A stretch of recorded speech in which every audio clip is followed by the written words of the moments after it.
Amén. Ven Espíritu Santo, llenad los corazones vuestros fieles y encended en ellos el fuego de vuestro amor, enviad, Señor, vuestro Espíritu ha creado. y se renovará la faz de la tierra. Oremos, oh Dios, que alumbrasteis los corazones de los fieles con la expresión del Espíritu Santo, hacednos la gracia de que, con el mismo Espíritu, sepamos gustar bien los tiempos de consuelo, por Cristo nuestro Señor. Amén. Dios te salve María, llena eres de gracia, el Señor es contigo. Bendita mujeres y bendito es el fruto de tu vientre Jesús. Santa María, Madre de Dios, ruega por nosotros pecadores, ahora y en la hora de nuestra muerte. Amén. María, a los cristianos, Ruega por nosotros. San Teodito, Ruega por por nosotros. San del cielo, Rueguen por del nosotros. Padre, del Hijo, del Espíritu Santo. Amén.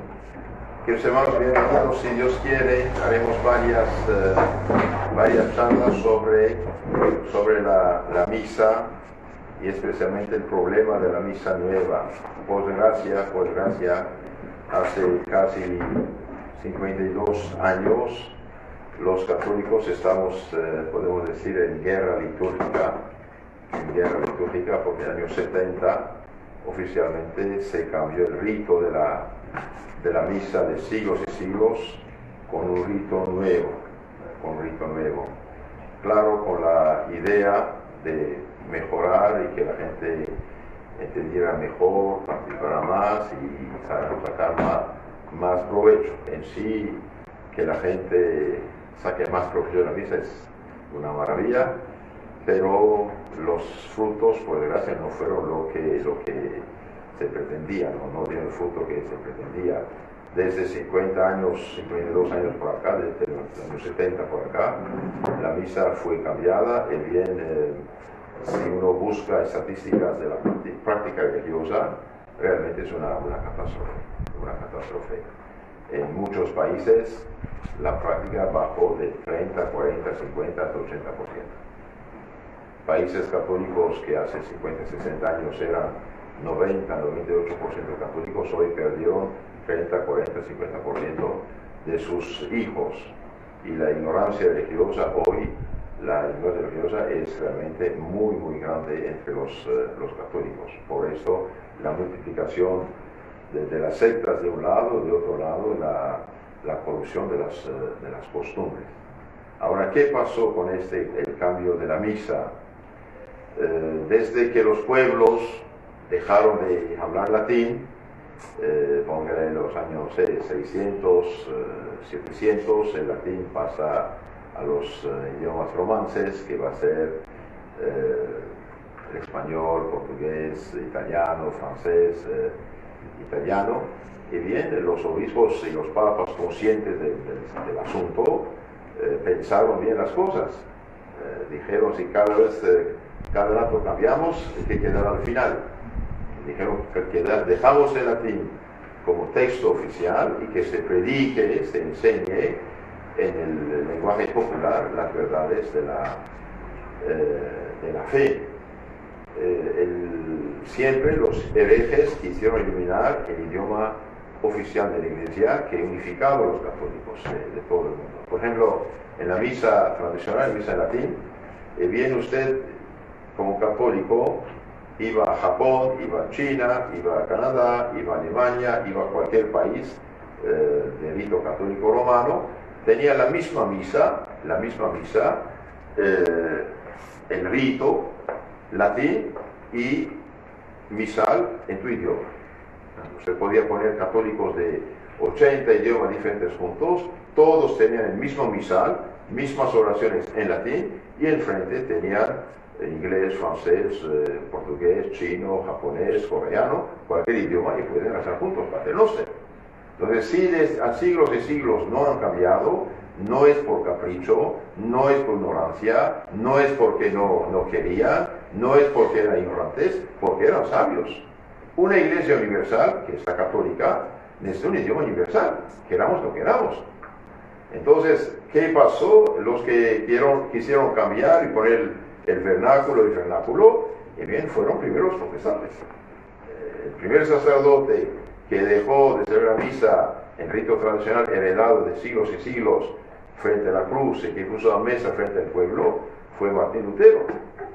Martín Lutero, al perder la fe en la misa como sacrificio y en el sacerdocio y en la presencia real de Cristo en la Eucaristía, bien dijo, todos comulgan en la mano y de pie y sin confesión. Concretamente fortificó el culto cristiano. Claro, el Concilio de Trento, que se reunió después de la Catástrofe Luterana, que es la auténtica reforma católica frente a la Revolución Protestante, bien, él maldijo, rechazó categóricamente las pretensiones protestantes y afirmó que la misa es un santo sacrificio. La misa es el santo sacrificio de la cruz, renovado sobre el altar con la misma eficacia en nuestro provecho. Y esa doctrina sana y católica fue resumida en el Catecismo Mayor de la Iglesia Católica, publicado por el Papa San Pío X, que dice, además que de la Eucaristía, además de ser sacramento, es también sacrificio. La Eucaristía, además de sacramento, es también sacrificio perenne de la nueva ley, dejado por Jesucristo a su Iglesia para ser ofrecido a Dios por manos de los sacerdotes. En nuestro catecismo hay una pregunta muy interesante. ¿Qué es el sacramento de la Eucaristía? Bien, el sacramento de la Eucaristía es el sacramento que contiene real y verdaderamente el cuerpo, sangre, alma y divinidad de Jesucristo nuestro Señor bajo la especie del pan y del vino. Un sacramento. Por eso podemos recibirlo, comerlo para santificarnos, purificarnos, fortalecernos, ¿sí? Y bien, además de ser sacramento de comida, comida sacramental, el cuerpo de Cristo, es también sacrificio. Es decir, lo que hizo Cristo el Viernes Santo en la cruz, lo hace presente en nuestro provecho. En la misa, el Cristo está con nosotros y por nosotros. Por eso, en la oración del ofertorio, después del sermón, después del credo, el sacerdote toma la hostia y ¿qué dice? Recibe Dios Padre Santo esta inmaculada hostia. Hostia significa víctima del sacrificio. Viene del griego, por eso viene H, hostia. Recibe esta inmaculada hostia, que yo indigno ciego te ofrezco, por mis innumerables pecados, ofensas, negligencias mías, y por todos y cada uno de los presentes, de los fieles presentes, y todos los fieles cristianos vivos y defuntos, para que a mí, a ellos sirva para la salvación eterna. Allí esta oración nos dice que la misa es un sacrificio ofrecido a Dios para adorar a Dios, dar gracias a Dios, agradecer a Dios, también pedir perdón por nuestros pecados y salvación de los vivos y difuntos. Entonces, la Eucaristía, además del sacramento, es también el sacrificio perenne, eterno, de la nueva ley, Nuevo Testamento, dejado por Jesucristo a su Iglesia para ser ofrecida a Dios por las manos del sacerdote. Entonces, ¿qué pasa? Los protestantes perdieron la fe en esto. Al perder la fe en esto, hicieron del sacrificio de la misa una simple Santa Cena, una simple comida, un banquete, un simple recuerdo teatral. Los protestantes, por desgracia, no creen en la presencia real de Cristo nuestro Señor. Yo tengo dos libros gordos como dos Biblias de la editorial Lavac, de autores cristianos, sobre los textos eucarísticos de los 7 primeros siglos. Ahí todos estos santos y padres, sacerdotes, obispos y papas, bien dicen, antes de la misa hay pan y vino, en la misa el pan y el vino pasa a ser cuerpo, sangre, alma y divinidad de Cristo nuestro Señor. Entonces, siempre los herejes, y dije los protestantes, empezaron a cambiar la misa, a cambiar el ritual de la misa. Y ustedes saben que la misa es el compendio de la teología. Toda la fe católica está compendiada, resumida en los ritos de los sacramentos, y especialmente el rito de la Santa Misa. Entonces, en los años, por desgracia, 62, 65, el año del concilio, bien, la rama modernista preparó el esquema que va a ser el esquema sobre la liturgia, Sacrosanctum Concilium, y ellos pusieron sus ideas tramposas porque sabían que la mayoría de los obispos, siendo tradicionales, no iban a aceptar cambios radicales, cambios negativos, cambios malos. Por eso, en Constitución Sacrosanto Concilio sobre la Misa, la liturgia dice el latín queda el idioma oficial de la Iglesia, el canto gregoriano y la polifonía queda el canto de la Iglesia, que se hagan traducciones, pero que no se hagan cambios. Miren lo que dice textualmente el texto del concilio, lo cito textualmente para que vean que digo lo que dice el concilio: que nadie, aunque sea sacerdote, quita, añada o cambie cosa alguna por iniciativa propia en la liturgia. Este texto daba garantía a los obispos tradicionales de aceptar unos cambios, pero mire lo que dice: que nadie, aunque sea sacerdote, añada, quite o cambie cosa alguna por iniciativa propia en la liturgia. No se introduzcan innovaciones,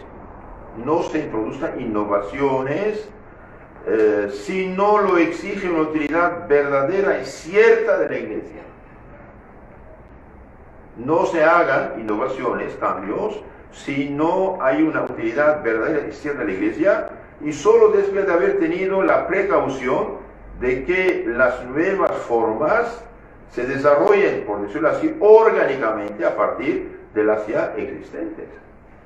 Estos textos daban garantía a los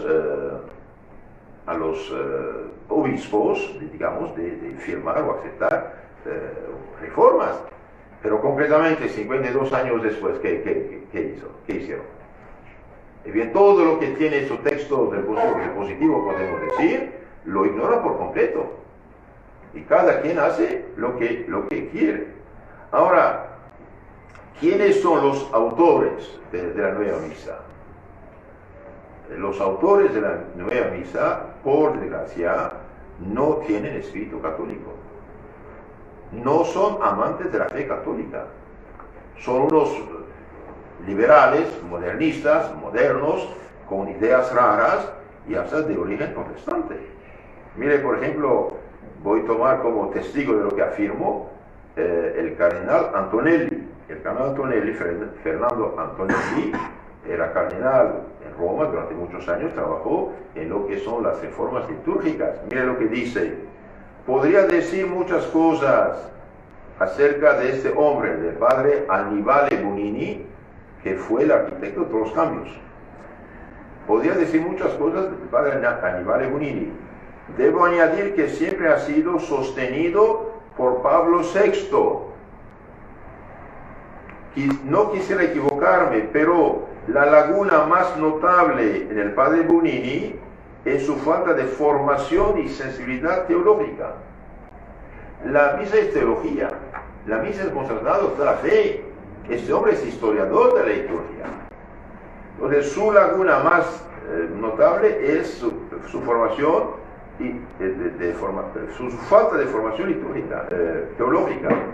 Tengo la impresión, dice este cardenal, tengo la impresión de que se ha conseguido mucho, sobre todo en materia de sacramentos, a la mentalidad protestante. Tengo la impresión que se ha conseguido mucho en materia de sacramentos a la mentalidad protestante. De hecho, es hecho público y conocido que 6 pastores protestantes sí colaboraron en los cambios de la liturgia. Entonces, esta palabra del cardenal Antonelli en su libro Reforma Litúrgica es importante. Tengo la impresión que se ha conseguido mucho en materia de sacramentos a la mentalidad protestante. En el año 69, decía el mismo cardenal: estamos en el reino de la confusión y me desagrada porque las consecuencias serán tristes. Que los hermanos de la Iglesia Católica no puede reinar la confusión. Ella, siendo la Iglesia de Dios vivo, no puede permitir la confusión. Y la confusión no viene de Dios. Ahora, los que hicieron los cambios, ¿qué aprecio tenían a lo recibido, a la misa tradicional, al misal de todos los santos, el misal de todos los papas, el misal que hizo la gloria de la Iglesia Católica. Y bien, el cardenal Tonelli, él escribía sus memorias en cada noche, después de las juntas escribía. Entonces, él no pensó publicar esas cosas, más tarde las publicaron, gracias a Dios. Y bien, el cardenal Tonelli dice, lo más triste es un dato de fondo, una actitud mental, una posición preestablecida. Es que muchos de los que han influido en la reforma litúrgica y otros no sienten ningún amor, ninguna veneración por lo que se nos ha sido transmitido, es decir, la misa tradicional. De ahí una mentalidad negativa, injusta, dañina. Entonces, muchos de los que han colaborado, participado, influido en los cambios litúrgicos no tienen ninguna veneración. ¡Ay, caray! Es gravísimo esto. ¿Cómo pueden venerar, amar, respetar lo que todos los papas de Santa hicieron durante 20 siglos? Muchos de los que han influido en los cambios, en la reforma litúrgica, no sienten ningún amor, ninguna veneración por lo que se nos ha sido transmitido. De antemano menosprecian. De ahí una mentalidad injusta, dañina, negativa. Por desgracia, el Papa Pablo VI está algo de su parte. Abrigarán todas las mejores intenciones, pero con semejante mentalidad se sienten inclinados a demoler y no a restaurar. Mis hermanos, cuando unos disque reformadores que hacen una liturgia nueva compuesta en su oficina para la Iglesia Católica, menospreciando lo que se hizo durante 2000 años, no tienen bendición de Dios, no tienen amor a la fe verdadera. Y Cristo dijo, por los frutos conoceréis el árbol. ¿Qué frutos dieron? Desde que han cambiado la liturgia, que viene en gran parte a cambiar la fe católica. Estamos en una catástrofe, pero esta gente sí tiene culpa. Desde que empezaron los cambios, el año 62, 11 de octubre, de hecho, Juan 23 dijo, estamos en total desacuerdo con los que, como Jeremías, anuncian calamidades, anuncian catástrofes. Y Jeremías, el profeta verdadero, anunció la caída de Jerusalén que tuvo lugar en el 586 a.C. Y los 50 falsos profetas de entre los sacerdotes que decían mentiras de su cosecha, y bien, fueron desmentidos por los hechos. Los que decían, cuidado, vamos a la catástrofe, fueron menospreciados, rechazados, renegados de lado por Juan 23 y Pablo VI, y los que promovían maravillas fueron hechos cardenales. Y 50, 60 años después, ¿cómo andamos? ¿Cómo andamos? ¿Cómo andan los pueblos católicos?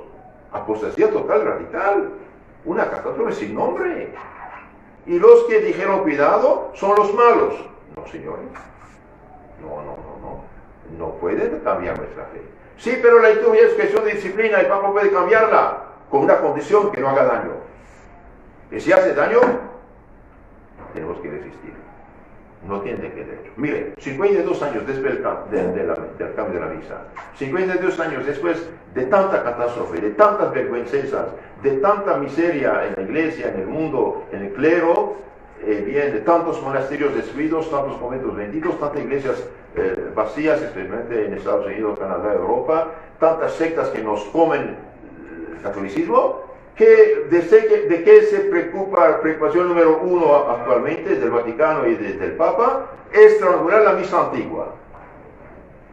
¿Y la misa nueva qué frutos dio? ¿Qué frutos dio? Es un problema. ¿Qué? Si quieren cambiar la fe católica, que digan. Pero si la cambian, no son católicos. El primer deber de la jerarquía del Papa en primer lugar y de los obispos, ¿cuál es? Construir y no destruir.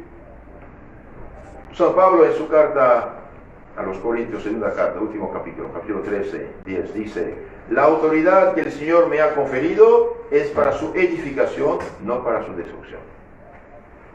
Desde que empezaron los cambios, por desgracia, y bien, estamos en los problemas. Miren, entre el año 1964 y 77, de 64 a 77, bien, la iglesia católica perdió, en 13 años, perdió 63.963 religiosos. Supongamos, unos fueron muertos, pero los demás, apóstatas. En 13 años también, la iglesia católica perdió 83.215 religiosas. Los que quieren saber dónde está esto, bien, está en el libro La Iglesia Hoy, Pablo VI, segunda parte, panorama de la vida eclesial. Dice Valencia, 1981, tomo complemento número 1, página 624. Es gravísimo esto. Hablando de la decadencia provocada por los cambios, especialmente el cambio litúrgico, mire lo que dice el Papa Pablo VI, en el año 68, 2 años antes del cambio de la misa. 7 de diciembre de 68, dice el Papa: la Iglesia se encuentra en una hora inquieta de autocrítica, o mejor dicho, de autodemolición. Es como una inversión aguda y compleja que nadie se habría esperado después del Concilio Vaticano II. La Iglesia está prácticamente golpeándose a sí misma. Cuando dice que nadie esperaba esta catástrofe, no, hubo obispos que tuvieron cuidado. Entonces, decir nadie esperaba, ok. En el famoso discurso del 30 de junio de 72, el mismo Papa Pablo VI dijo que tenía la sensación de que por alguna rendija se ha introducido el humo de Satanás en el templo de Dios. El humo de Satanás introdujo en el templo de Dios. Este humo de Satanás, queridos hermanos, se saben todas las herejías actuales que están destruyendo la Iglesia católica. También en la Iglesia, dice el Papa, reina este estado de incertidumbre.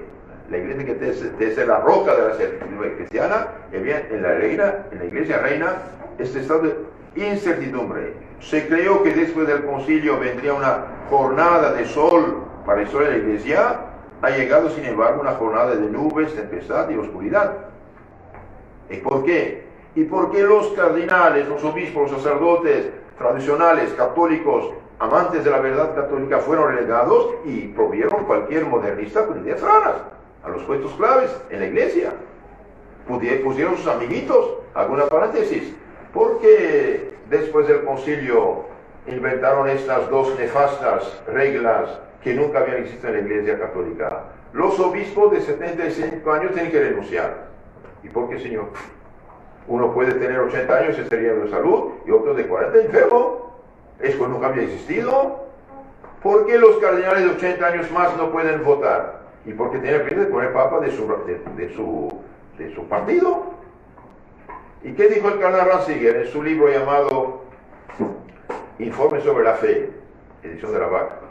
Bien dijo, en los años 70 y 80 el criterio para que alguien fuera obispo era que fuera abierto, pero eran tan abiertos que no había ningún filtro. Consecuencia, conocemos todas las guerras civiles actuales y la invasión de las sectas y la destrucción de los seminarios con doctrinas de la disque teología, de la disque liberación. No sé de qué nos ha liberado. Al contrario, causó guerras civiles y todas cosas que sabemos, ¿no? Entonces aquí estamos en un problema grave. La apertura, reconoció Pablo VI en el año 73, la apertura al mundo fue una verdadera invasión del pensamiento mundano en la Iglesia. La apertura al mundo fue una verdadera invasión del pensamiento mundano en la Iglesia.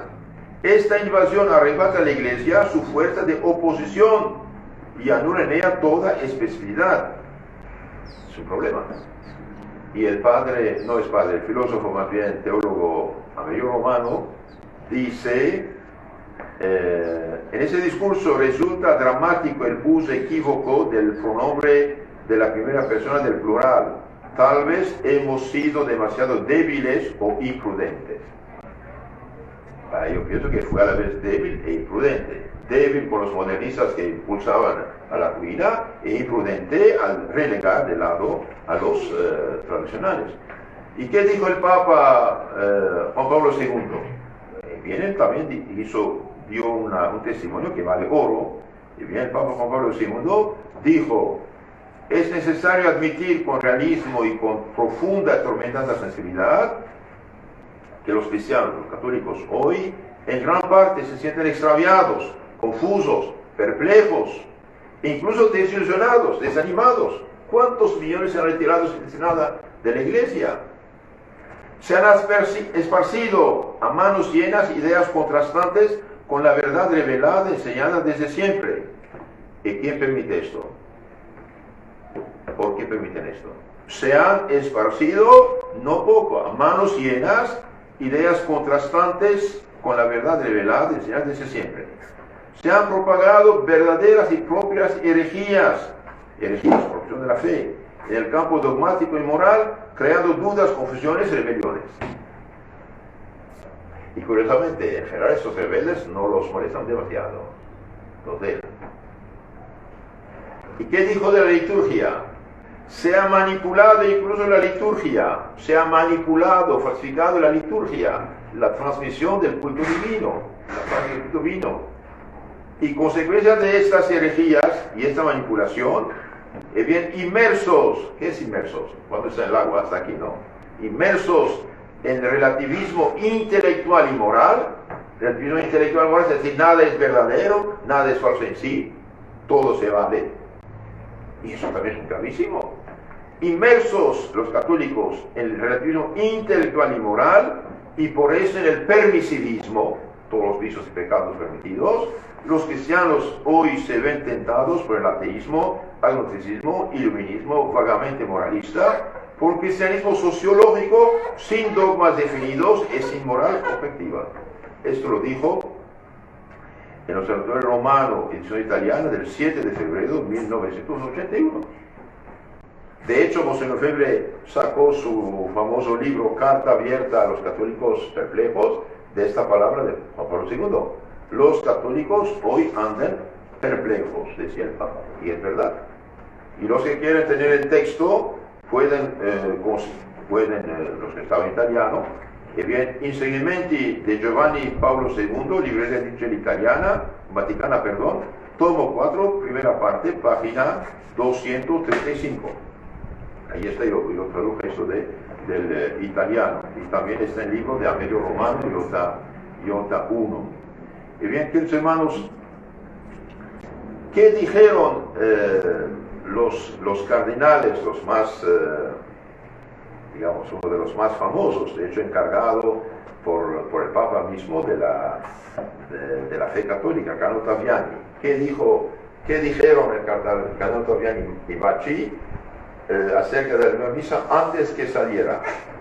Y bien, antes que saliera la nueva misa, cuando el cardenal Taviani, que era el prefecto de la Comunidad de la Fe, supo lo que estaban preparando, la nueva misa, y bien escribió una carta al Papa Pablo VI, una carta muy famosa, acompañada de un breve examen crítico al Papa, analizando el texto de la nueva misa. La nueva misa, queridos hermanos, fue propuesta en el Sínodo de los Obispos el año 68 como borrador, y los obispos en esta época en su mayoría dijeron: no queremos la misa, no queremos. Era realmente una copia, más o menos copia protestante, más bien mezcla. Yo me pregunto, ¿por qué los católicos, que tenemos 2000 años, que tenemos tantos papas y santos, tantos tesoros, por qué vamos a imitar a Lutero en la liturgia? Si Lutero fue el primero a poner una mesa frente al pueblo, decir la misa cara a cara al pueblo en vernáculo en voz alta, ¿por qué tenemos que imitar a Lutero? Y bien, el filósofo católico Jean Guiton, amigo de Pablo VI, durante años y años, cada año pasaba un día entero de amistad con él, y bien dijo que Pablo VI quería traer a los protestantes cambiar la liturgia católica.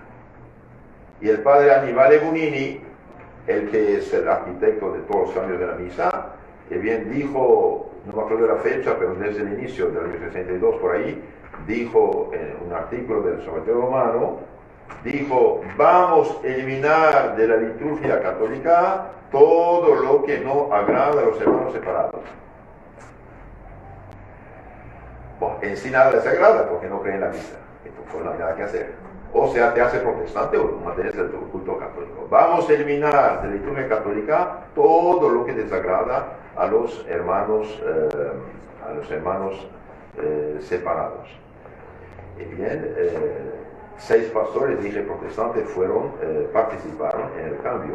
Y hablando precisamente de protestantes, antes de seguir con lo que dice el cardenal Ottaviani, miren lo que dicen aquí el Consistorio Superior de la Confesión de Augsburgo y Lorena, llamada Iglesia Evangélica, el año 73.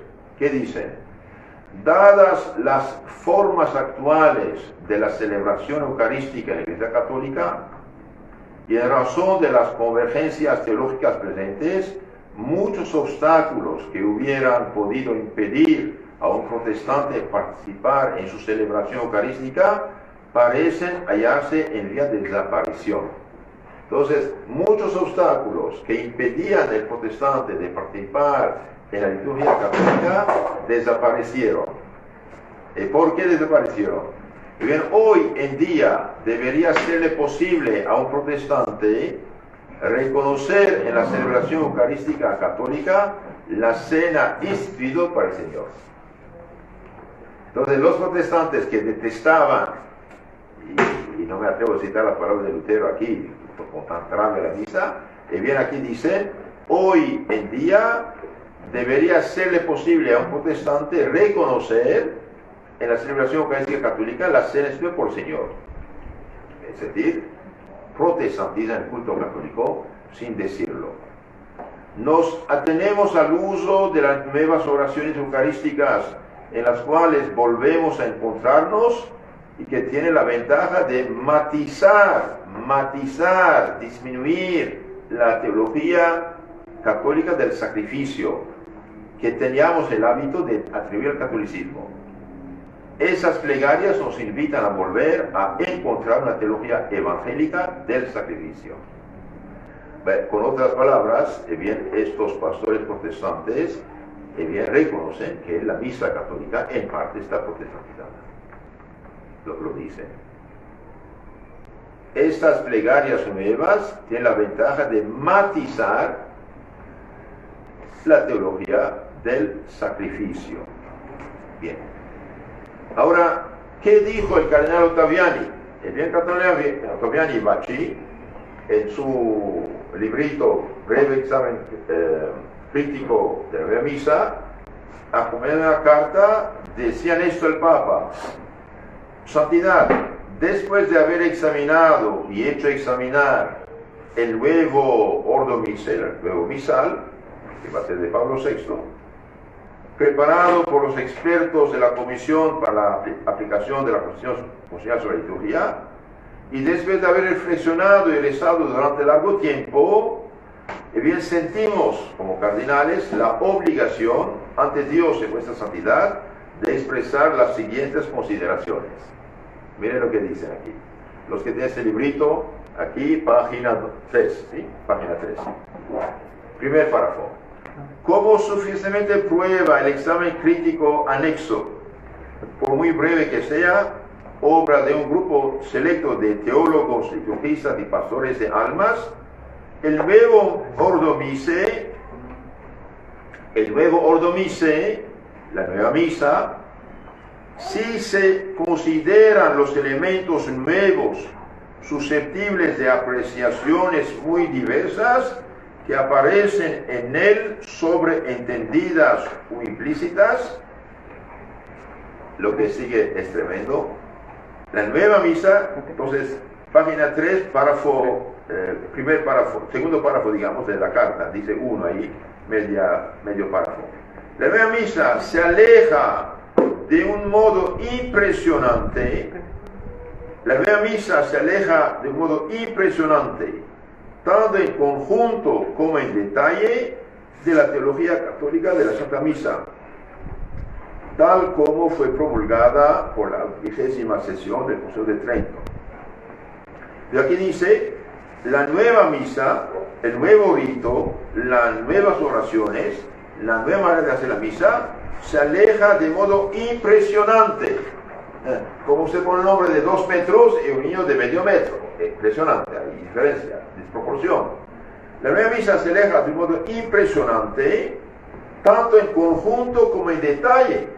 No es algo accidental. El conjunto como el detalle se aleja de la teología católica de la Santa Misa, tal fue formulada por el Concilio de Trento frente a Lutero, que al fijar definitivamente los canones, las reglas del rito, levantó una barrera infranqueable contra toda herejía que pudiera atentar a la integridad del misterio. El Concilio de Trento, que analizó todas las herejías de Lutero, de sus fanáticos discípulos, bien, rechazó todos los errores que tenían y afirmó la fe católica. Bien, el nuevo misal elimina esta protección de la misa para matizar el lenguaje de los protestantes la noción de sacrificio. Ahora los cardenales siguen, párrafo 2 de la carta, página 3 abajo. Las razones pastorales atribuidas para justificar una ruptura tan grave, aunque pudieran tener valor ante las razones doctrinales, no parecen suficientes. Entonces, las razones pastorales, pastoral, y el pueblo anda disperso, ¿no? Y bien, las razones pastorales de comunicación de la fe, para justificar una ruptura tan grave, en la iglesia no puede haber ruptura grave. No puede, es imposible, es continuidad. Las razones pastorales atribuidas para justificar una ruptura tan grave, aunque pudieran tener valor ante las razones doctrinales, no parecen suficientes. El nuevo ordo, nueva misa, el nuevo rito de la misa, aparecen tantas novedades y a su vez tantas cosas eternas se ven relegadas a un lugar inferior o distinto, si es que siguen ocupando un lugar alguno todavía, que podrían reforzarse o cambiarse en certeza la duda que por desgracia se insinúa en muchos ámbitos, según el cual las verdades que siempre ha creído el pueblo cristiano podrían cambiar o silenciarse sin que esto suponga infidelidad al depósito sagrado de la fe. Entonces, queridos hermanos, estos cambios sí afectan a la fe. Y al afectar a la fe, llevan a la gente a la apostasía o al indiferentismo, o al relativismo. Entonces dice, estos cambios hacen creer a los católicos que las verdades de la fe pueden cambiar o silenciarse sin que esto suponga infidelidad al depósito sagrado de la doctrina. Y es grave esto. Las recientes reformas, cuidado, estamos en el año 69 todavía no empezó la revolución total, pero ya desde 62 habían empezado pequeños cambios, poco a poco. Las recientes reformas han demostrado suficientemente que los nuevos cambios en la liturgia no podrán realizarse sin desembocar en un completo desconcierto de los fieles. Los fieles, de hecho, después del cambio, van a retirarse. Las recientes reformas han demostrado suficientemente que los nuevos cambios en la liturgia no podrán realizarse sin desembocar en un completo desconcierto de los fieles, que ya manifiestan que les resultan insoportables y que disminuyen incontrolablemente su fe. Entonces las nuevas reformas fueron insoportables para muchos fieles y disminuyen su fe. En París, por ejemplo, el cardenal Martí, en su tiempo, dijo que después de los cambios, 40% de los católicos se han retirado de la práctica religiosa. Eso no es poco, 40% es enorme. Entonces los nuevos cambios, dice, disminuyen la fe del pueblo. En la mayor parte del clero esto se manifiesta por una crisis de conciencia torturante. Hermanos, es grave esto. ¿Cuántos sacerdotes murieron de dolor? ¿Cuántos sacerdotes dejaron el sacerdocio? ¿Cuántos fueron perseguidos? ¿Con qué derecho? Para una reforma que no da fruto no viene de Dios. Juzgue el árbol por los frutos. 52 años después de la catástrofe, todavía ni se dan cuenta desde la catástrofe. Naciones católicas que el año del 62, cuando empezó el concilio, eran 98% católicas, hoy ¿cuánto perdieron? 30, 40, 50% de sus hijos. Y todos los demás católicos que todavía, gracias a Dios, se dicen católicos, ¿cómo viven? Repito lo que dice el cardenal aquí, Ottaviani. En la mayor parte del clero, y estamos en el año 69, entonces empezaron a cambiar desde el año 65 por acá, pero todavía no cambió radical. En la mayor parte del clero, esto se manifiesta por una crisis de conciencia torturante, de la que tenemos testimonios innumerables y diarios. Juntaron los sacerdotes en el reciclaje, no sé si dice en español reciclaje en francés. Vamos a ponernos al día, Todo lo que aprendieron antes, ya esto deja nuevas formas. Y esto no se hace. Destruyeron el esquema mental de esos pobres sacerdotes, lo dejaron vacío. Página 4, párrafo 3 de la carta de Ottaviani Bacci.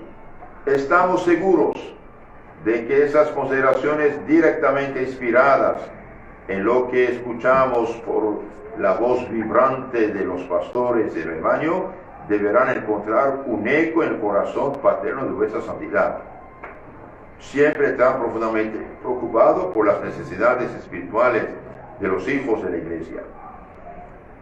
Bueno, dice el Papa, esperemos que usted va a hacer caso de lo que decimos, ¿sí? Y la última frase vale oro. Los súbditos, los fieles, para cuyo bien se hace la ley, siempre tienen derecho, y más que derecho, deber, en el caso en que la ley se revele nociva, de pedir con filial confianza su abrogación al legislador. Que se van a sobrar en esta frase, vale oro, vale oro. Entonces la ley, el cambio, la reforma, ¿se hizo para qué?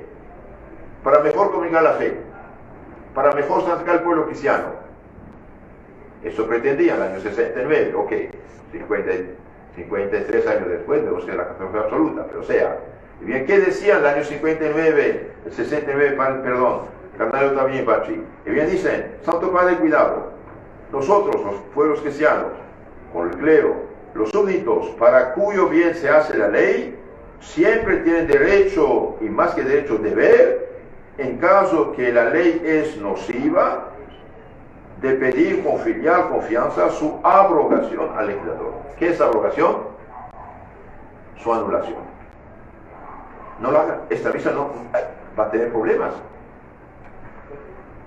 Por este motivo suplicamos instantáneamente a vuestra santidad que no permita, en un momento en que la pureza de la fe y la unidad de la Iglesia sufren tan crueles laceraciones y peligros cada vez mayores, que encuentran cada día un eco afligido en las palabras del Padre Común, que no se nos suprime la posibilidad de seguir recurriendo al íntegro y fecundo misal romano de San Pío V, tan alabado por vuestra santidad y tan profundamente venerado y llamado por el mundo católico entero. Entonces dice, bien, por estos motivos suplicamos al Papa Pablo VI que no se nos quite o suprime la posibilidad de seguir recurriendo al íntegro y fecundo misal de San Pío V. Bien, queridos hermanos, Pablo VI, poco espantado de esta carta, pidió que revisara un poco de las cosas, y prácticamente sin cambiar nada, servieron el plato recalentado del año 68, del año 70, y rápidamente dijeron, en pocos meses ya celebren la misa nueva en italiano. Bien, 52 años después dije, ¿qué pasa? Hoy quieren estrangular la misa antigua. En lugar de poner orden en la iglesia, todo lo que es inmoralidad, Sodoma y Gomorra. En lugar de poner orden en todo lo que llaman abusos litúrgicos, hasta de payasos que bailan, que danzan, que hacen cualquier cosa con hasta máscaras de demonios, a veces yo he visto. En lugar de poner orden en la inmoralidad que hay en unos lugares en la iglesia, bien, la preocupación número uno, paren la mesa tradicional. Bien, un Papa futuro llegará y echará la basura este motu propio del Papa Francisco y vamos a seguir, porque no tiene derecho a suprimir esta misa. De hecho, no está suprimida, no puede suprimirla. Es como suprimir el Evangelio o el credo, no se puede, pero trata de estrangularla para que la gente no la conozca. Hace unos meses un padre de los falsos jesuitas había dicho, hace falta prohibir que los jóvenes hacen la misa tradicional. Ah, tienes miedo que descubran el tesoro de los santos. Y por desgracia hoy realmente es la guerra. Hay sacerdotes que fueron, digamos, castigados. No les prohíben celebrarla en sí, pero como un leproso contagiado que tiene que celebrar solito, sin fieles. Y no es justo. No es justo porque por toda persona sensata que piensa en lo que pasó, y bien podemos decir, el 90% del éxito actual de las sectas protestantes lo debemos al cambio de la misa. ¿Por qué? Porque por la misa pasa la fe, por la misa pasa la liturgia, por la misa pasa la teología. Repito la frase clave del cardenal Ottaviani Bacci: la nueva misa se aleja de una manera impresionante en el conjunto como el detalle de la teología católica de la misa tal cual fue promulgada el Concilio de Trento frente al Lutero que falsificaba la misa. Y bien, el Concilio de Trento, al fijar definitivamente los canones del rito, la regla del rito, levantó una barrera infranqueable. ¿Qué es una barrera infranqueable? Un muro de 30 metros, no puede franquear. Sí. Levantó una barrera infranqueable contra toda herejía que pudiera atentar a la integridad del misterio.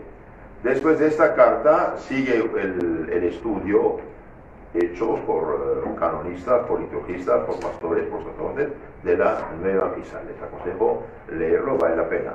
Breve examen crítico de la nueva misa. Otro testimonio interesante acerca del cambio de la misa y sus frutos es el obispo Klaus Gamber, alemán, de los buenos. La liturgia, la reforma de la liturgia. Mire lo que dice. Muy interesante lo que dice aquí, muy interesante. Desgraciadamente, los innovadores no se han contentado con algunas reformas juiciosas y necesarias. Han descuidado la recomendación del concilio, que en el artículo 23 de su Constitución sobre la liturgia dice: solo se harán innovaciones si la utilidad de la Iglesia las exige verdadera y ciertamente. Han querido mostrarse abiertos a la nueva teología tan equívoca, abiertos al mundo de hoy. Que hermanos, la nueva teología es heredera de la falsa teología modernista, tachada de cloaca de todas las herejías por el Papa San Pío X en 1907. Entonces los que han hecho el cambio de la liturgia, han querido mostrarse abiertos a la nueva teología tan equívoca, tan ambigua, abiertos al mundo de hoy. Un error fatal, porque el mundo busca lo serio, la gente seria busca lo serio. La Iglesia no puede acomodarse a la moda de cada siglo. Si se acomodara a cada siglo, ¿qué pasaría? No quedaría nada. No queda nada. ¿Qué dijo Cristo? Cielos y tierra pasarán, mis palabras no pasarán. Entonces ellos quieren seguir el mundo actual. El mundo actual pasa y mañana se acusa. Es gravísimo esto.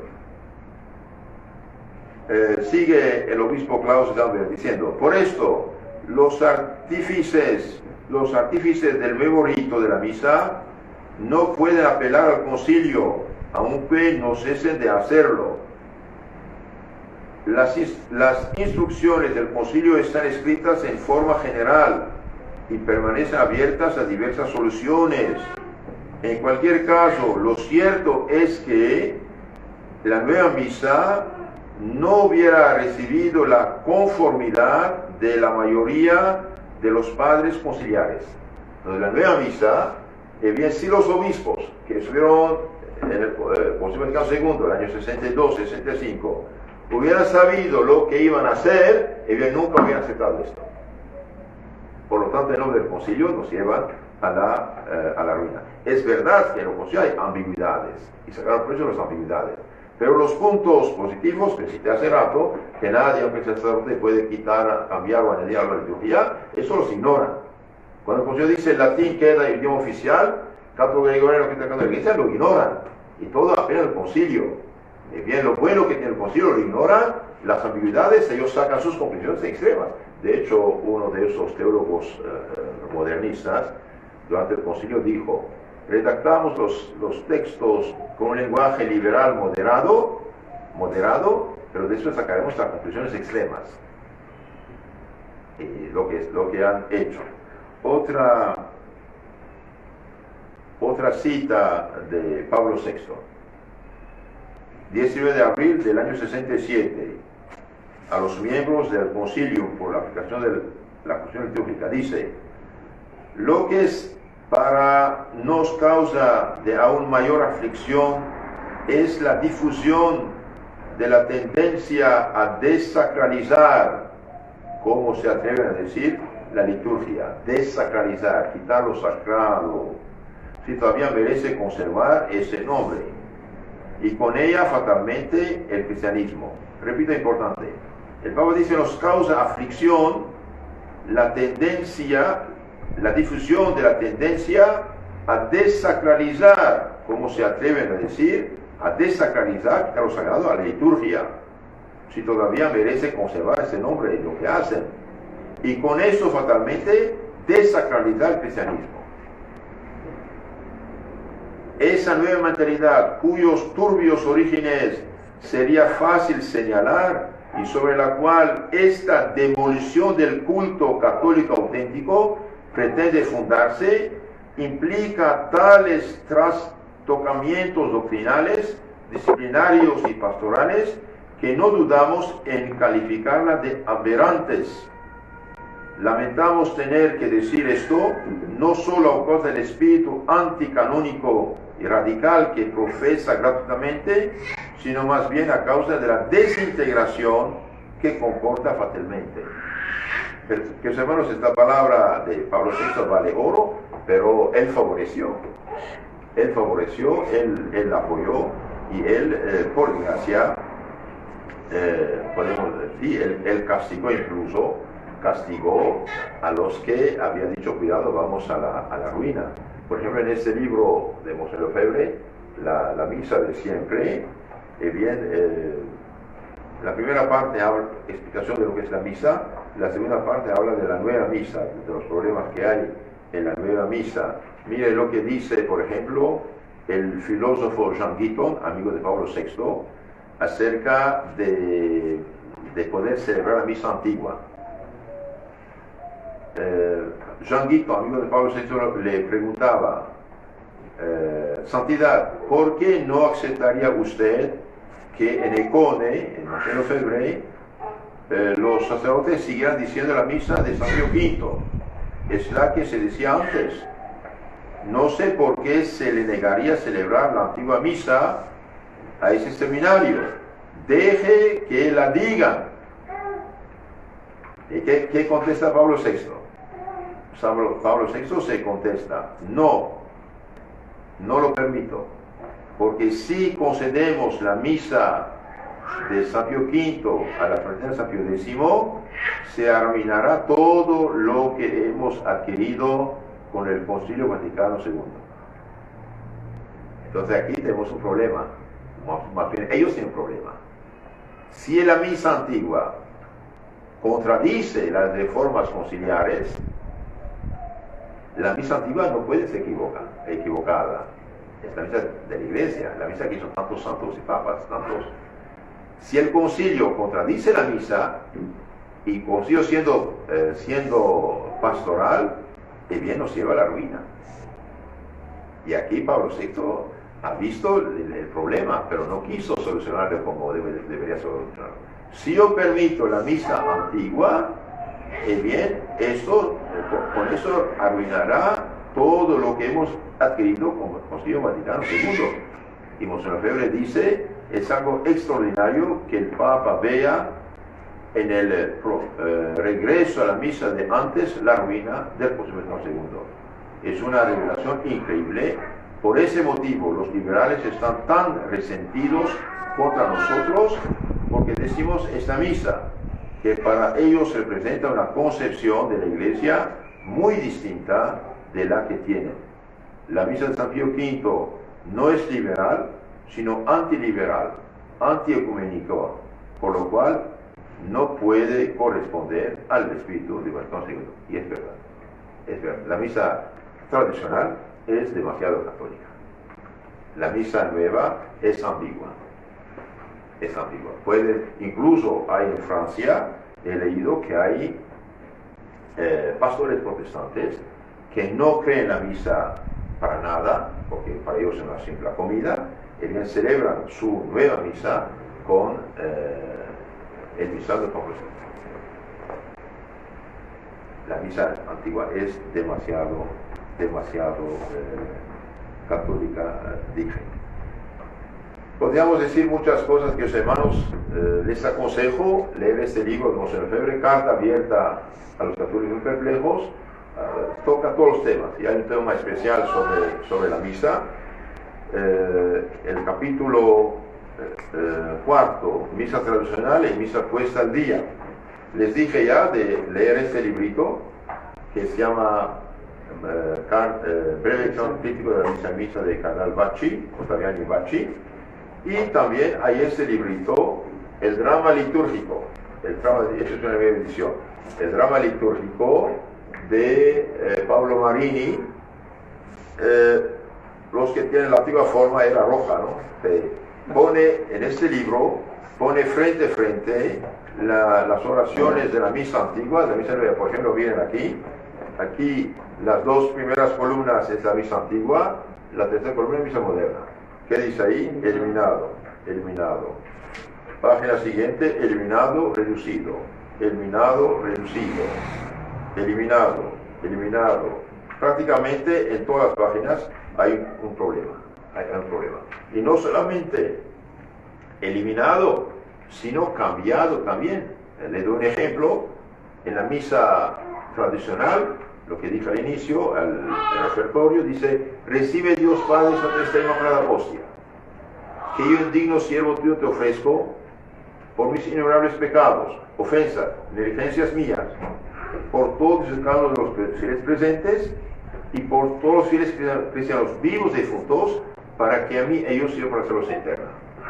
Esta oración fue eliminada por completa de la misa nueva, y en lugar de eso dice: bendito seas Dios del universo por este pan, fruto de la tierra, trabajo del hombre, que después de su generosidad para que traiga pan vida. O sea, hay un problema gravísimo. ¿Por qué eliminan la oración antigua? Y bien, porque Lutero lanzaba una catarata de blasfemias contra esta oración, que no quiero citar aquí. El mismo Lutero que primera vez decía: de ahí viene el sacrificio. Esta oración recibe la inmaculada hostia. Hostia, dije, en griego significa víctima del sacrificio, las ovejas, corderos que ofrecían. Por mis pecados, ofensa, negligencia. Entonces es un sacrificio propiciatorio. Se ofrece sacrificio por nuestros pecados y por los fieles presentes y por la salvación eterna de vivos y difuntos. Para los protestantes esto no. Para los protestantes la misa no es el sacrificio de Cristo hecho presente con la misma eficacia y nuestro provecho, sino es una comida, una santa cena, algo simbólico. Entonces un cambio se hace para mejorar. ¿Qué dice la oración nueva? Bendito seas Dios, un beso por este pan, fruto de la tierra, trabajo del hombre. Después una salsa de sabor cristiano, que es muy tu generosidad para que haga pan de vida. Discúlpeme, un cambio se hace para mejorar. Aquí no hay ninguna mejoría, al contrario. Un texto profundamente teológico, dogmático, de suma importancia eliminado para poner una comida, una oración de comida de la bendición de alimentos. Entonces significa que hacen un banquete. Ahora, claro que hay sacerdotes que celebran la misa con la intención de ofrecer una misa verdadera, pero el que no tiene esa intención, para que haya misa hace falta 4 condiciones: pan y vino, materia y forma; pan y vino, materia, forma, las palabras de consagración, un sacerdote ordenado y la intención de ofrecer sacrificio. Si los niños de hoy reciben en su falso catecismo, a veces, no siempre, espero, que la misa es un banquete, una fiesta, y si más tarde llega ese niño a ser sacerdote, va a ofrecer una fiesta. Y si ofrece una fiesta, no hay misa. La intención es importante. Entonces, que nos dejen en paz. Si quieren salir de la crisis actual, tienen que regresar a la misa de siempre, a la misa de todos los santos, a la misa que hizo la gloria del catolicismo. Termino con unas citas aquí de Monseñor Lefebvre del libro Católicos Perplejos. Que bien dice: la misa tradicional y la misa puesta al día. Para preparar el Congreso Eucarístico del año 81, se redactó un cuestionario cuya primera pregunta era la siguiente: entre estas dos definiciones, santo sacrificio de la misa o comida eucarística, ¿cuál adopta usted espontáneamente? Y bien, esta manera de hacer esta encuesta no es católica. La misa es sacrificio, no es comida eucarística, señores. Habrá mucho que decir sobre esta manera de interrogar a los católicos, en la que en cierto modo se les deja la libertad de elegir y se apela a su juicio personal en una cuestión de la cual la espontaneidad nada tiene que hacer. No se puede elegir la definición de la misa así como se elige un partido político. Pero la insinuación no se debe a la torpeza del redactor del cuestionario. Hay que convencerse. La reforma litúrgica tiende a reemplazar la noción y la realidad del sacrificio por la realidad de una comida. Con otras palabras, hacer Santa Cena protestante. Y así es como se habla de celebración eucarística, de cena, pero el término sacrificio es mucho menos empleado y casi ha desaparecido por entero de los manuales de catecismo y de predicación. Esto se dijo en los años 80. El término no figura en el canon 2 llamado el San Hipólito. Esta tendencia tiene relación con lo que comprobamos tocante a la presencia real. Si ya no hay sacrificio, ya no hay más necesidad de una víctima. La víctima está presente con miras al sacrificio.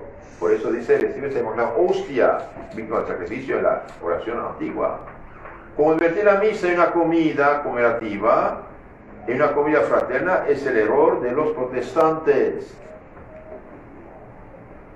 Y es lo que hizo Lutero en primer lugar, al convertir la misa en una comida. Primeramente, lo que está pasando en nuestros días, los protestantes reemplazaron inmediatamente el altar por una mesa.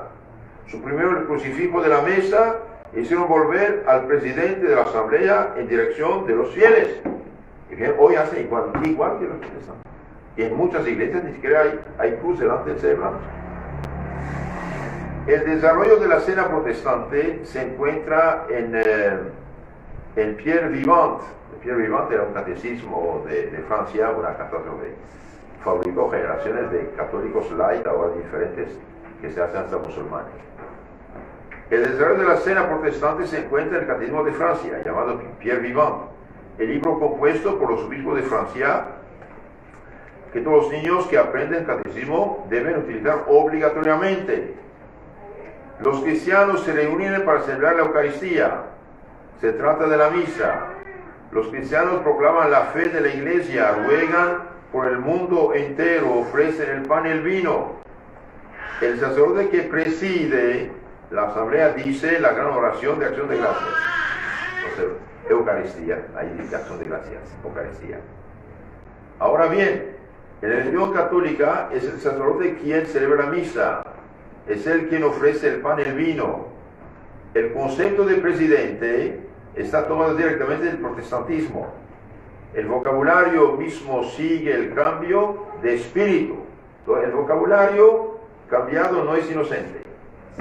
El cambio del vocabulario significa cambio de la fe de la gente. Antes se decía, Monseñor Lustiger celebrará una misa pontifical. Me han dicho que en Radio Notre Dame la frase que ahora se utiliza es Jean-Marie Lustiger presidirá una concelebración. Entonces, el cambio del vocabulario no es inocente. Monseñor Lustiger celebrará una misa pontifical, ahora va a celebrar una celebración, va a presidir una concelebración, etcétera, etcétera. Entonces, queridos hermanos, sí el cambio de la misa nos ha afectado. Que si quiere realmente salir de la crisis actual, debe devolver la liturgia sagrada al pueblo cristiano. Miren, por ejemplo, tengo aquí de todos los papas. Vamos a ver. Miren, aquí tenemos 266 papas. 266. Y bien, ¿hasta dónde? Hasta aquí. Hasta aquí todos esos papas de la misa antigua. Solamente estos 6 últimos la nueva. De hecho, el único que no celebra la antigua es Francisco. Todos los demás también la celebran del joven sacerdote. Entonces, mire, es querer estrangular la obra de todos estos santos papas para poner una liturgia inventada en oficina, como decía el cardenal Ratzinger, pensando que una oficina escribe una liturgia, poner la firma del Papa ya está correcto. Y eso no se hace. La liturgia se recibe, no se inventa, no se redacta, primero. Segundo, dije, el arquitecto principal del cambio litúrgico es el padre Annibale Bugnini. En el año 62, antes del concilio, el Papa Juan XXIII, en esto actuó muy bien, a patadas rechazó Bugnini del Vaticano.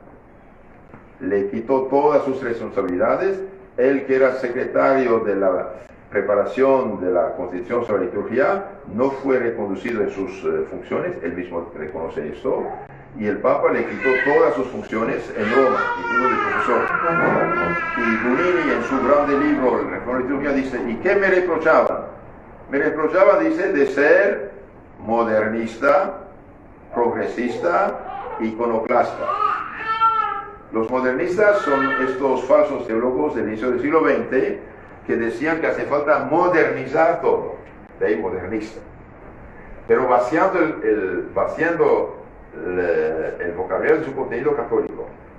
Y Papa San Pío X tachó esta herejía cloaca de todas las herejías. Cloaca, aguas negras, todas las herejías. Entonces lo tacharon Padre Bugnini de modernista, de progresista, todo cambia y evoluciona, progresa, y de iconoclasta. Iconoclasta significa los destructores de las imágenes santas. Claro, él niega hacer esto, pero concretamente 52 años después de sus cambios, vemos que hizo. Entonces, Juan XXIII lo rechaza, llega Pablo VI en el año 63, después de la muerte de Pablo VI, de Juan XXIII, Pablo VI viene, lo reintroduce, le da todo poder, asume todo poder sobre todos los cambios. Y un poco antes de su muerte, no me acuerdo, el año 76, ahí, bien, Pablo VI le dio unas horas de salir del Vaticano para siempre. ¿Qué pasó? Porque este Papa, que siempre lo ha apoyado, lo ha rechazado, bien, pasó algo. Que con seguridad absoluta no sé, pero hubo publicaciones que lo tacharon de masón. De hecho, masón, no masón, Bugnini ha destruido la liturgia católica. Yo dije, lo repito, afirmo que el 90% del éxito actual de las iglesias protestantes en países católicos, especialmente africanos y latinos, lo debemos al cambio de liturgia. El cambio de liturgia no es cualquier cosa. Quitan la misa, había dicho Lutero, y destruyen la iglesia. Tocaron la misa. Hoy cualquiera toca el cuerpo de Cristo, cualquiera, es casi profanación. Los queridos hermanos, amar la liturgia, amar la iglesia es amar sus tesoros. Y el tesoro por excelencia más grande que tenemos es la Santa Misa, que es el sacrificio de Cristo celebrado en el altar con la misma eficacia en nuestro provecho. Cuando usted está en la misa, es como si estuviera presente delante de la cruz de Cristo el Viernes Santo. Por eso yo les aconsejo leer y meditar este librito maravilloso, El Tesoro Escondido de la Santa Misa, de San Leonardo por Puerto Mauricio.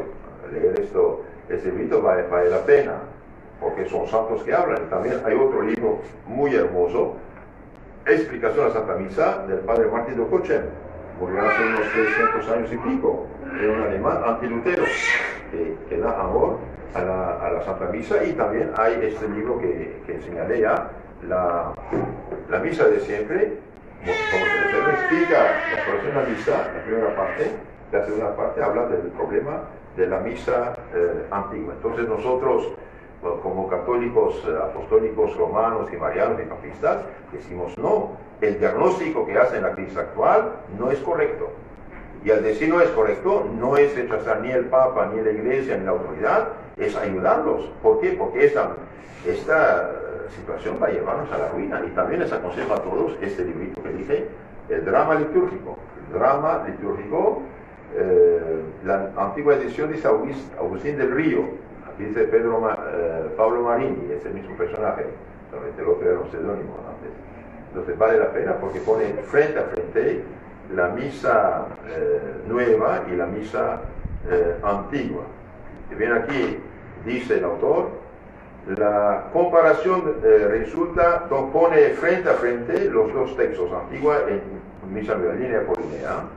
Dice, la comparación resulta reveladora. A diferencia del rito tradicional, el nuevo orden de la misa de Pablo VI ha puesto en un plano de igualdad la presencia de Cristo en la palabra y en su pueblo con la presencia sacramental, afectando el dogma de la presencia real de Cristo en la Eucaristía. El centro gravitacional en la estructura de la misa ya no se ubica en el sacrificio, sino en el banquete conmemorativo. Tiende a borrar la distinción esencial entre el sacerdote y los fieles, reduciendo a aquel a un mero presidente de la asamblea litúrgica. La finalidad de acción de gracias y alabanza es casi exclusiva, buscando eliminar los fines de expiación y de impetración. En resumen, el lector podrá apreciar en este trabajo las gravísimas consecuencias de la reforma litúrgica y al mismo tiempo la inseparable relación entre la lex orandi y lex credendi. La ley de la oración, del culto, es inseparable de la ley de creer.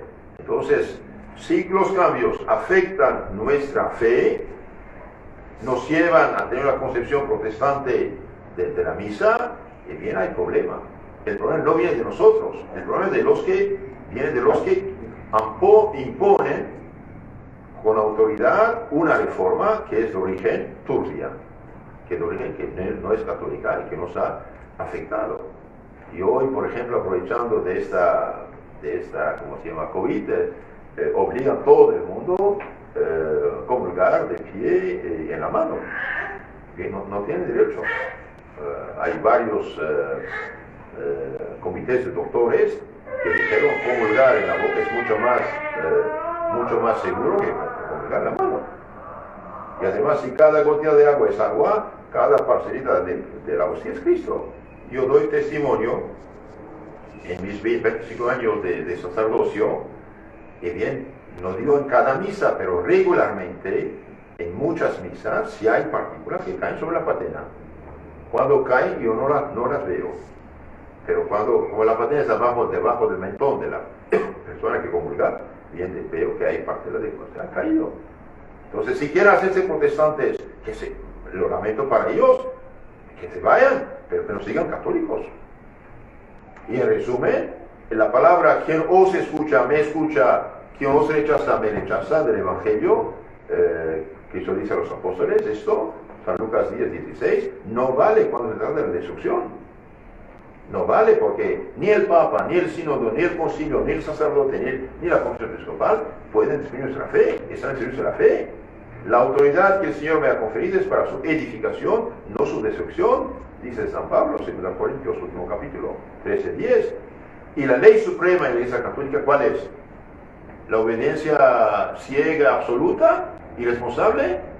No, nunca dijo la Iglesia esto. La ley suprema de la Iglesia Católica, ¿cuál es?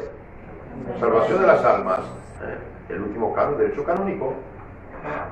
Ahora algunos dicen, pero el que obedece no se equivoca. Eso dicen también, ¿no? El que obedece no se equivoca. Veamos el origen de esta frase, de esta afirmación. Esto en primer lugar se dice a los escrupulosos, a los que tienen una enfermedad en la mente, que no distinguen entre pecado y pecado, entre bien y mal, y no pueden dirigirse. Entonces, escucha, entonces obedezca, no te equivocas. Pero nunca el profesor va a decir algo malo. Pero cuando hace una reforma de origen turbia, protestante, con colaboradores protestantes, con gente que no tiene ningún amor, ninguna veneración, ningún respeto por la tradición, que quieren echar a la basura todo lo pasado, eso no representa la Iglesia, señores, aunque el Papa firme.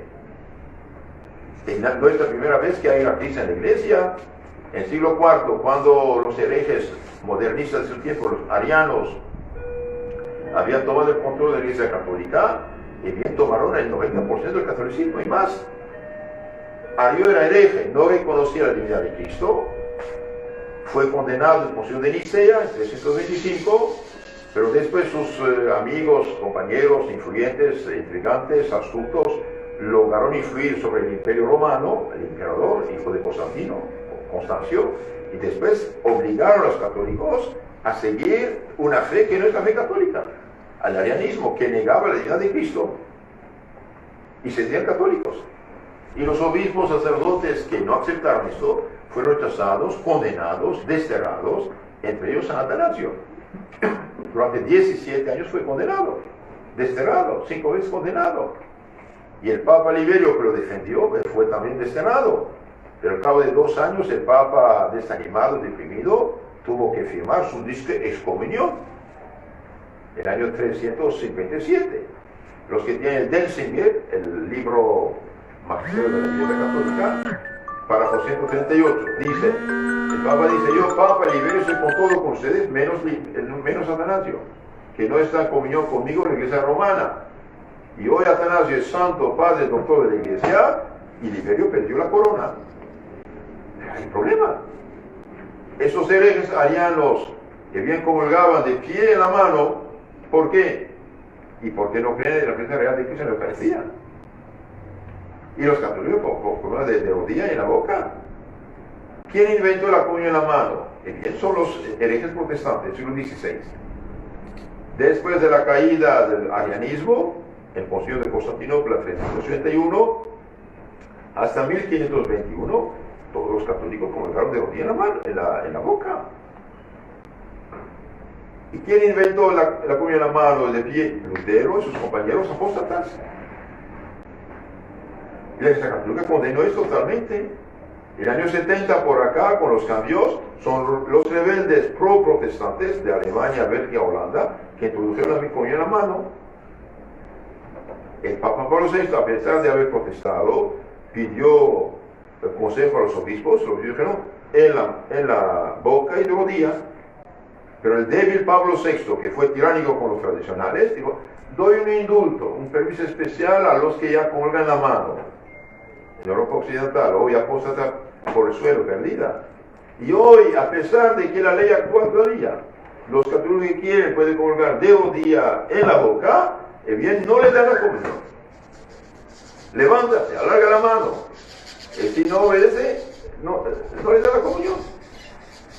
Y ahora con las conferencias episcopales, que violando la regla suprema de la Iglesia, imponen la comunión en la mano. Y un sacerdote pobrecito si todavía tiene algo de conciencia, da escondidas la comida en la boca a los fieles, en la sacristía. No es normal todo esto. No es normal. No es normal. Y bien, Monseñor Lefebvre habló claramente. Las reformas actuales, vienen del legalismo, nos conducen a la ruina. Por lo tanto, seguimos lo de antes. Y un día, todavía la historia no ha terminado, la historia no dijo su última palabra. Y bien, un día los que hicieron esos cambios, y bien verán ellos, sus sucesores, el fracaso total. De hecho, el fracaso está ahí, pero no lo ven. Y los que han resistido, mantenido fidelidad, mira, todos estos papas, y bien, que estén seguros que eso es lo correcto, porque esos papas no jugaban con el mundo, al contrario, condenaban el mundo en el sentido del Evangelio, los que rechazan a Cristo nuestro Señor. Entonces, hermanos, nosotros seguimos la misa de todos los santos y papas y rechazamos Lutero y todas sus influencias. Que Dios tenga piedad de sus discípulos, si quieren salvarse y realmente mantener la fe cristiana, que dicen los católicos de siempre. Yo tengo confianza en este misal de todos los papas santas, que viene desde las catacumbas. Tengo confianza en este misal de todos los papas y santas, que es un misal inventado en una oficina. Eso no vale. Comparamos las cosas, hay diferencia. Con otras palabras, es como tener $100 y 100 pesos. La cifra es igual, 100 es 100, pero el contenido, hay una diferencia bastante importante. Las oraciones son iguales. Si no creen en la misa católica, que lo digan. Pero si dicen católicos, si nos obligan a seguir oraciones más o menos copias de Lutero, no podemos aceptar. Y al no aceptar eso, no es rebeldía, es legítima defensa. Porque la autoridad fue dada, lo digo por tercera vez, para edificar y no para destruir. Nos han destruido, tenemos obligación para nuestra salvación y salvación de la Sagrada Escritura de resistir. Que la Virgen Madre, San Pío V, San Pío X, todos los santos del cielo nos ayuden a cargar con la persecución y seguir adelante y transmitir esos tesoros a las futuras generaciones. En nombre del Padre, del Hijo, del Espíritu Santo. Amén.